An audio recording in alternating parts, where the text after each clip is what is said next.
गुरुर्ब्रह्मा गुरुर्विष्णु गुरुर्देवो महेश्वरा गुरुर्साक्षात् परं ब्रह्म तस्मै श्री गुरुवे नमः।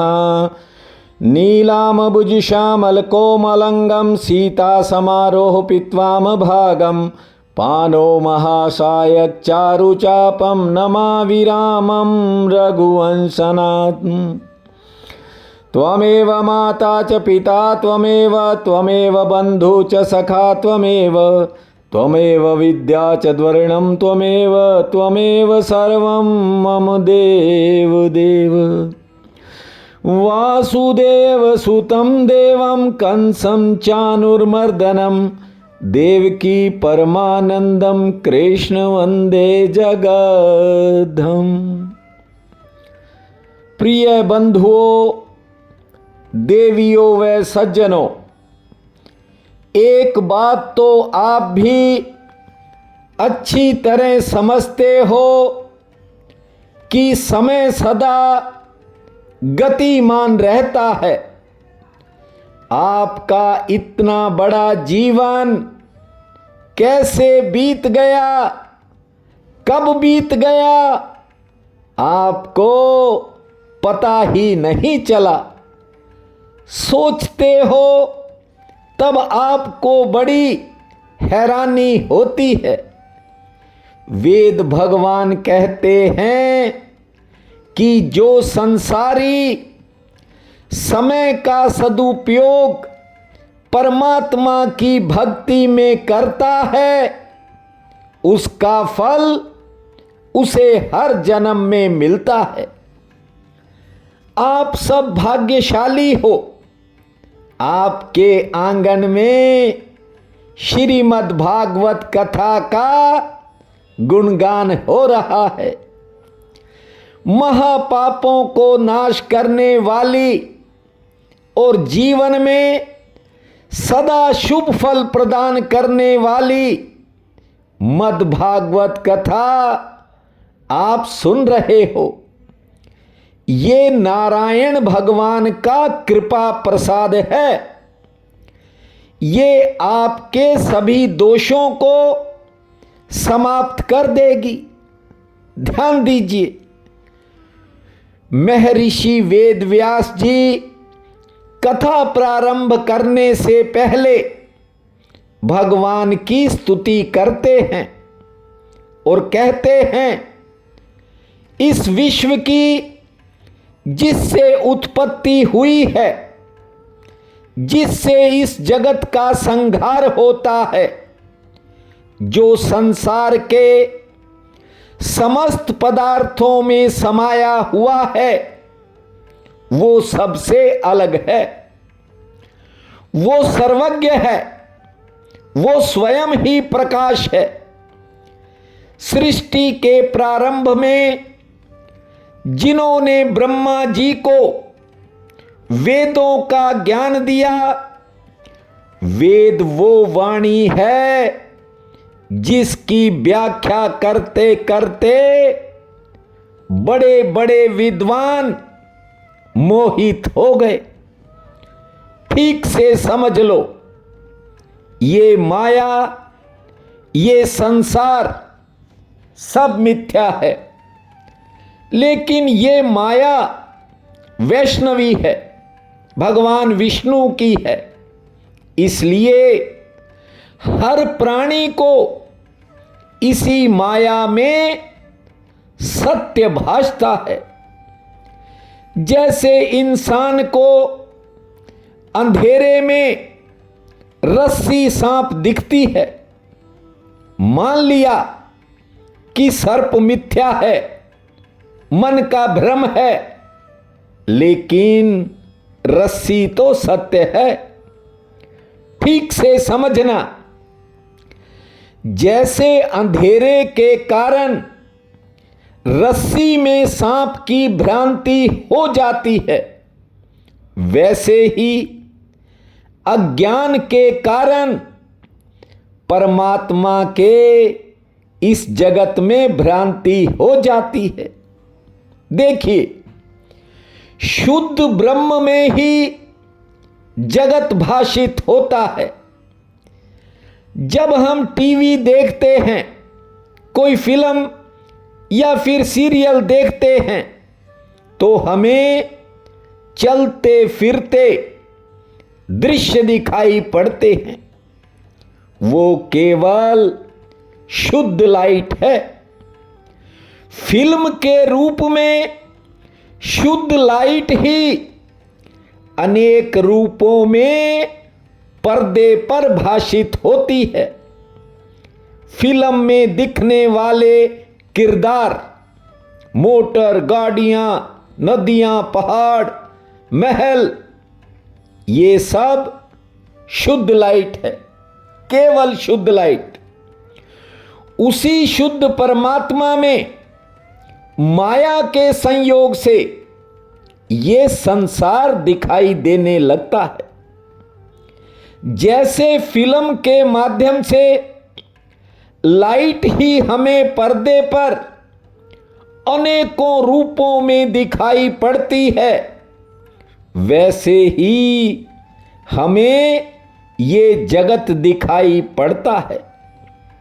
आपको बता दूं, जगत नाम की कोई चीज है ही नहीं।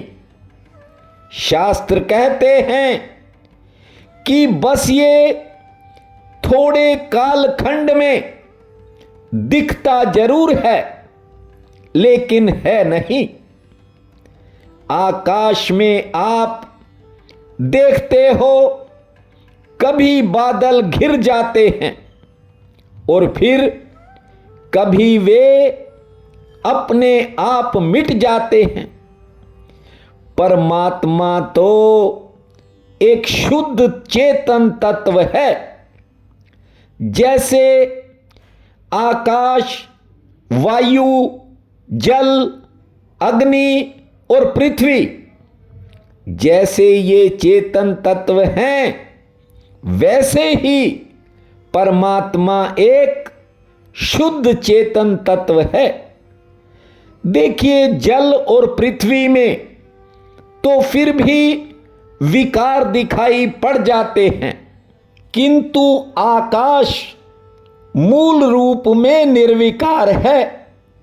इसलिए आपसे कहता हूं, सालों साल से कहता हूं, खुले आसमान को निहारना। इस आकाश से भी ऊपर एक महान चेतन सत्ता है।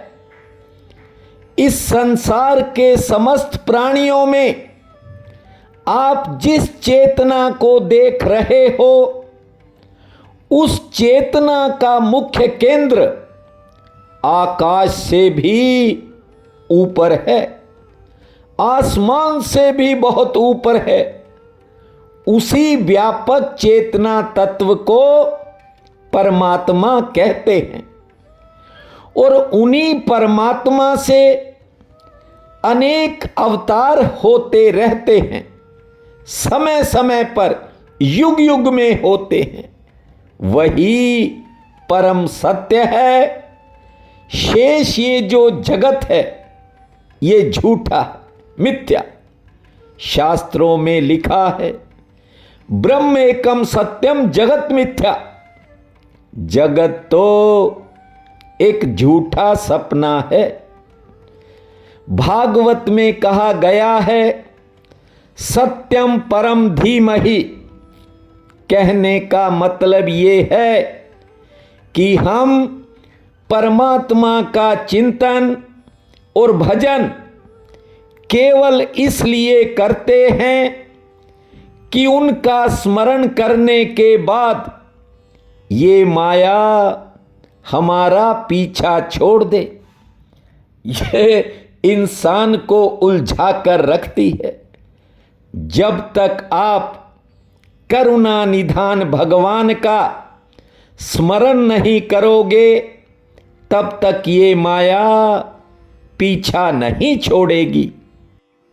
हरि शरणम हरि शरणम हरि शरणम हरि शरणम हरि शरणम हरि शरणम हरि शरणम हरि शरणम हरि शरणं हरि शरणं हरि शरणं हरि शरणं हरि शरणं हरि शरणं हरि शरणं हरि शरणं हरि शरणं हरि शरणं हरि शरणं हरि शरणं।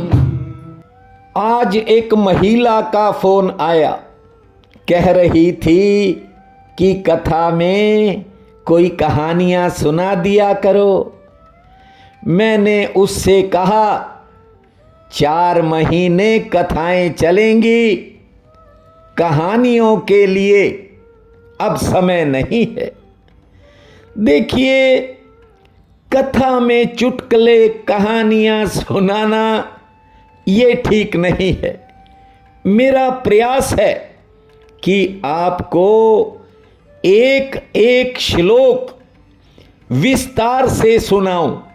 हालांकि मैं मूल पाठ करता हूं ताकि कोई त्रुटि ना रहे, फिर भी इस कथा में मेरा प्रयास है कि आप हर श्लोक को विस्तार से समझने का प्रयास करें।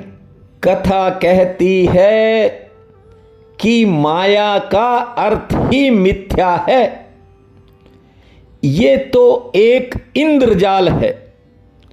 आपने कभी करतब दिखाने वाले जादूगर को देखा होगा। जब मैं छोटा था, बहुत गली मोहल्ले में आते थे। मैंने भी कई बार देखे। जादूगर के साथ जो हेल्पर का काम करता था, उसे जादूगर जमूरा कहकर बुलाता था। कोई जादूगर जमूरे को जादूगरी नहीं सिखाता, सीधी बात है। लेकिन जमूरे को साथ रहते रहते जादूगरी अपने आप आ जाती है और फिर वो जादूगर के जादू पर कभी मोहित नहीं होता। हालांकि जगह जगह दर्शक तो हर दिन मोहित होते हैं जादूगर की कलाकारी पर। देखने वाले को हैरानी होती है, आश्चर्य होता है, लेकिन ये हैरानी जादूगर के साथ रहने वाले जमूरे को नहीं होती, क्योंकि जमूरा जादूगर के हाथ की सफाई को समझ चुका है। साथ रहते रहते समझ गया। उसी प्रकार अब आपको बड़े जादूगर, कहने का मतलब परमात्मा के साथ रहने की बात कहता हूं। परमात्मा की माया का चमत्कार आपको कैसे समझ में आएगा?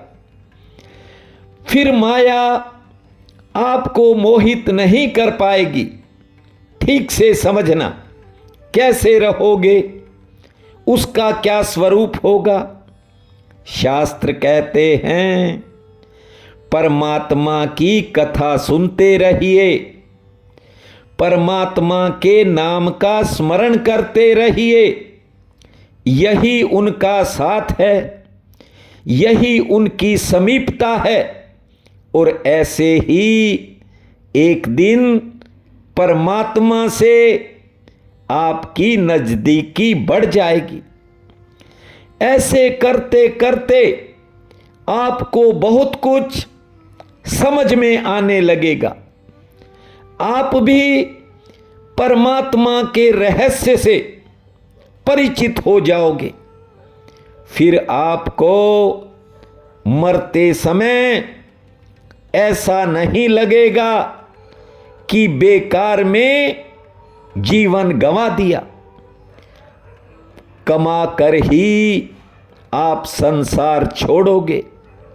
भागवत में लिखा है, जो लोग निस्वार्थ भाव से भगवान के चरण बिंदों का रसपान करते रहते हैं, भगवान की कथाएं निरंतर सुनते रहते हैं, जो निरंतर सुबह शाम उनका संकीर्तन करते हैं, उन्हें प्रभु किसी मुश्किल में पड़ने नहीं देते।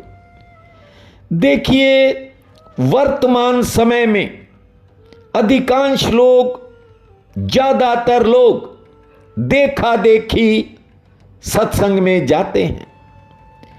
कुछ लोग मजबूरी में भजन करते हैं। कोई मुश्किल घड़ी आ गई, किसी ने उपाय बता दिया कि परमात्मा का भजन कर लो, संकट दूर हो जाएगा, कर लेते हैं लोग। लेकिन आपको बता दूं, ये वास्तविक भजन नहीं है।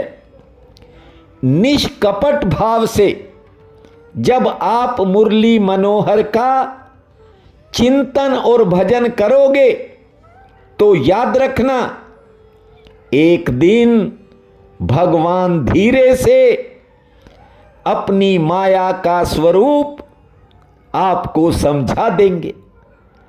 और जिस दिन इस माया के असली स्वरूप को आप समझ गए, फिर आप उसमें कभी नहीं फंसोगे।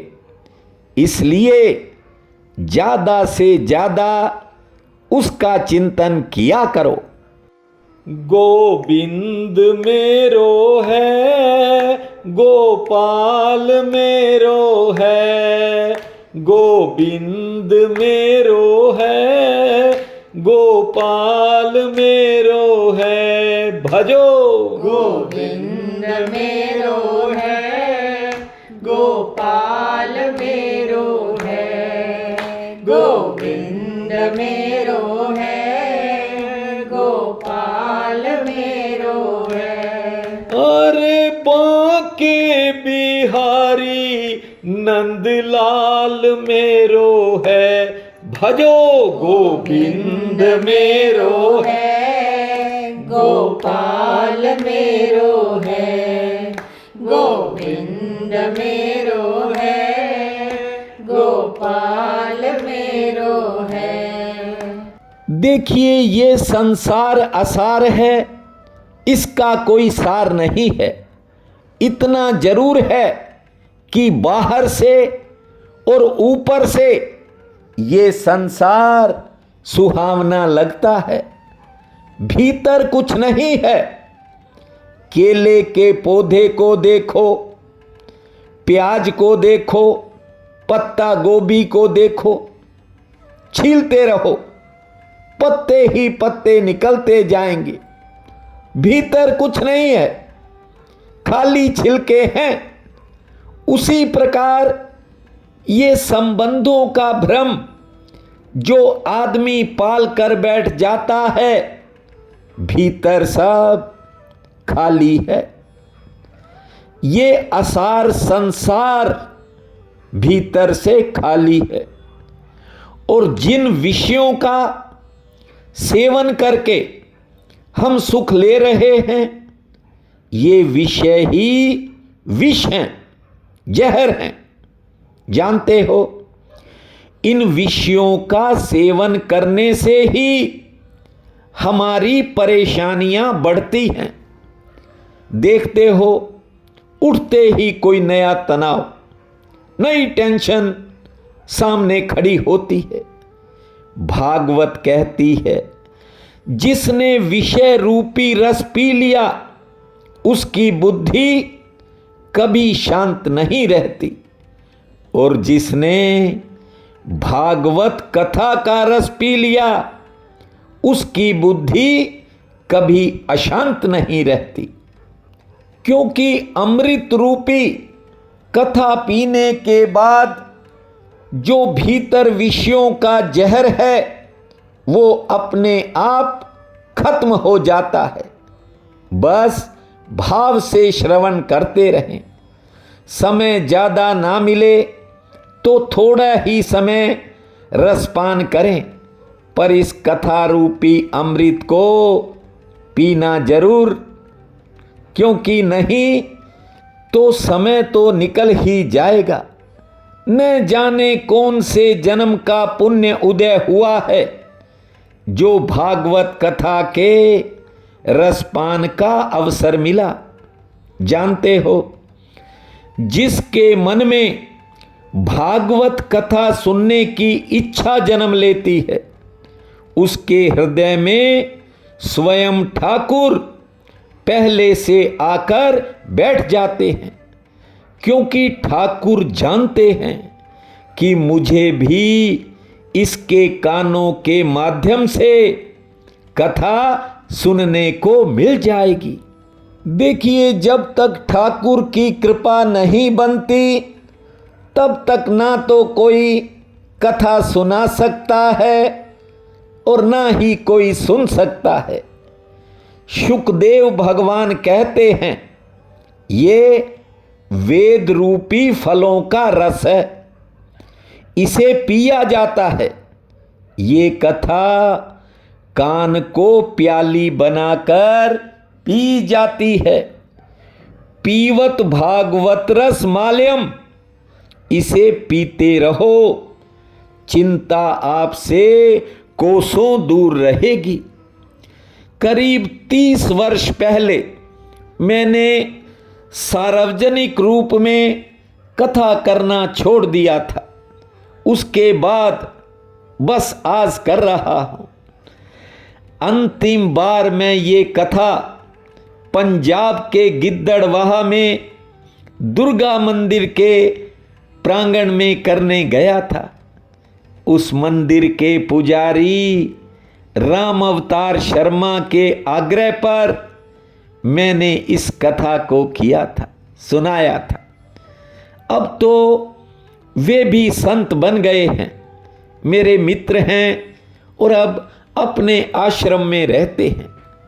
देखिए, मानव जीवन के 4 दुख हैं, ध्यान दीजिए।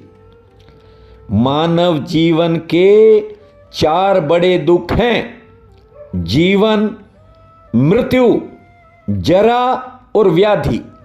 भगवान श्री कृष्ण कहते हैं, हो सकता है किसी के जीवन में बुढ़ापा ना आए, हो सकता है किसी को बीमारी ना लगे, लेकिन जीवन और मृत्यु का दुख प्रत्येक संसारी को झेलना पड़ता है। बुढ़ापा ऐसी अवस्था होती है जहां नस नस दुखने लगती है, पाचन क्रिया समाप्त हो जाती है, खाने की इच्छा तो बनी रहती है लेकिन हजम नहीं होता।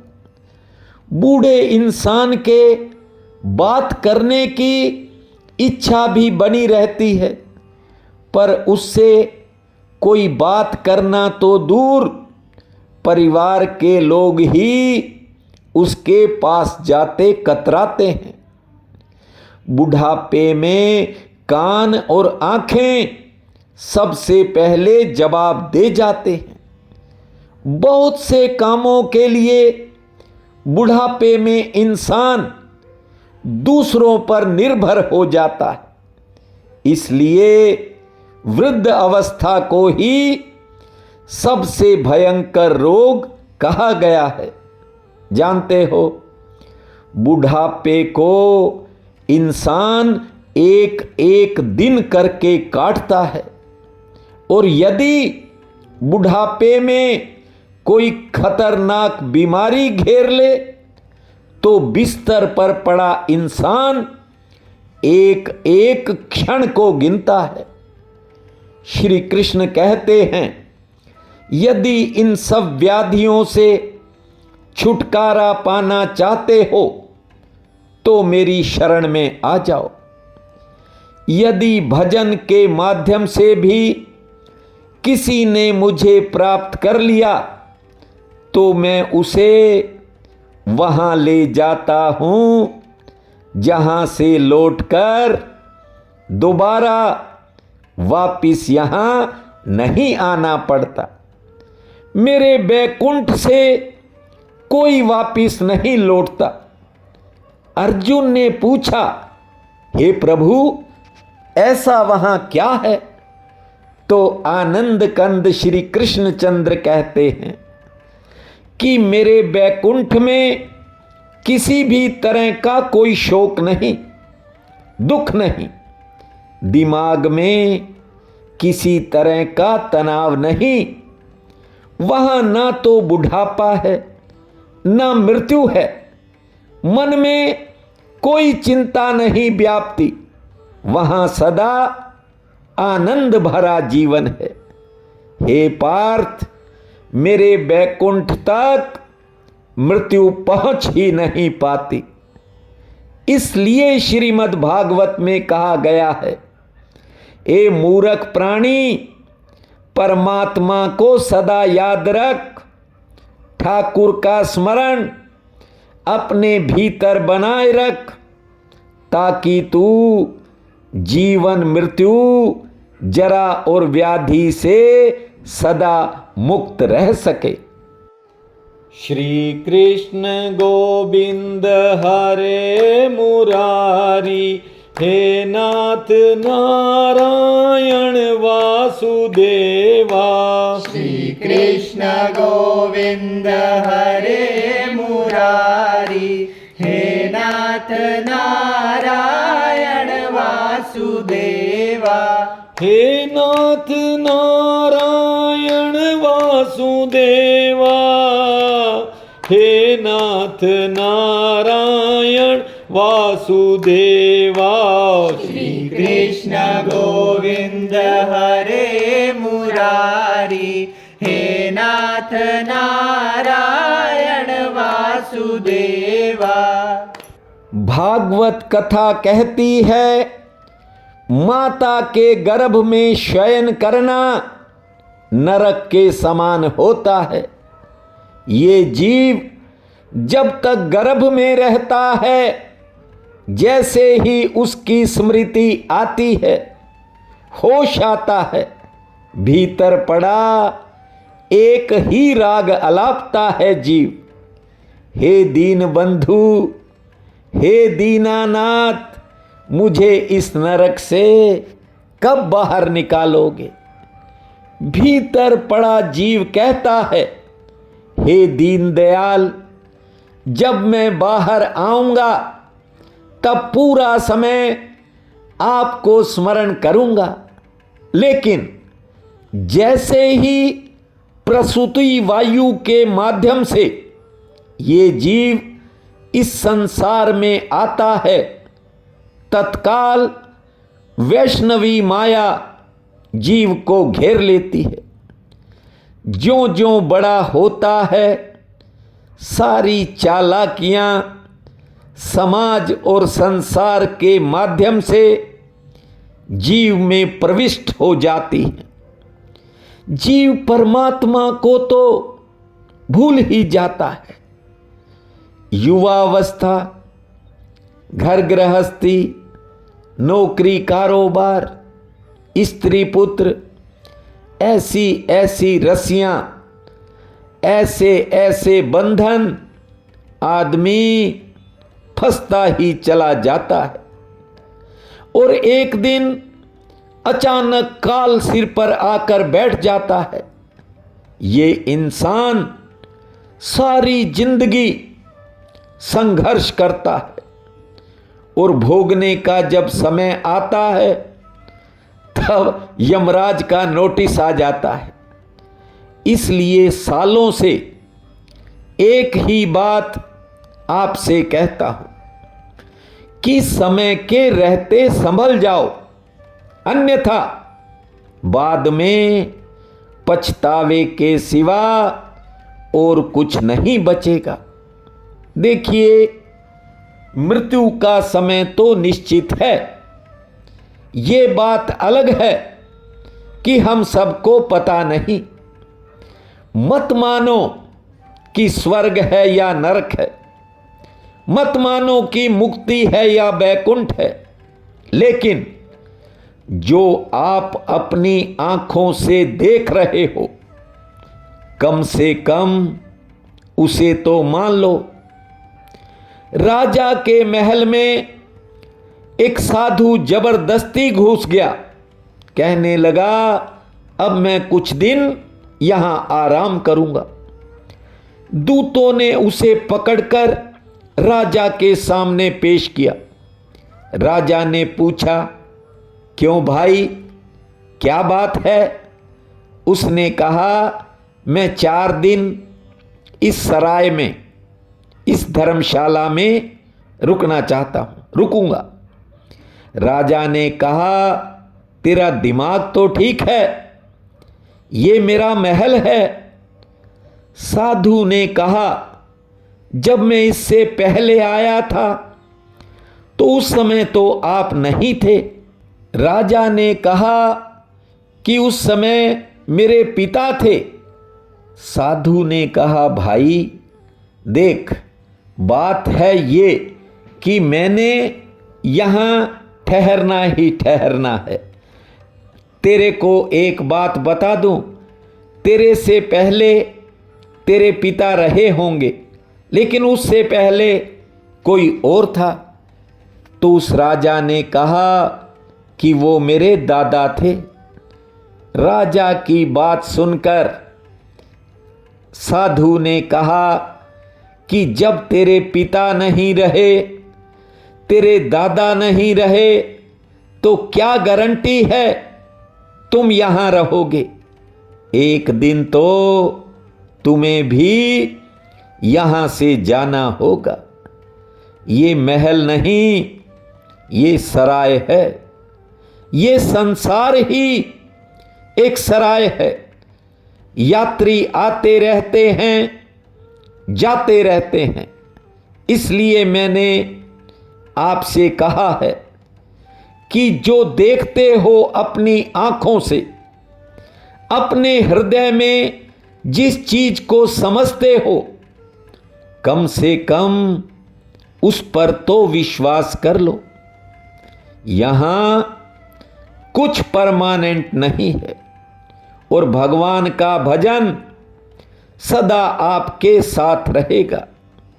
ये मैं नहीं कह रहा, श्रीमद् भागवत कथा की गारंटी है। खाना पीना सोना भोगना पशु भी करते हैं, पक्षी भी करते हैं।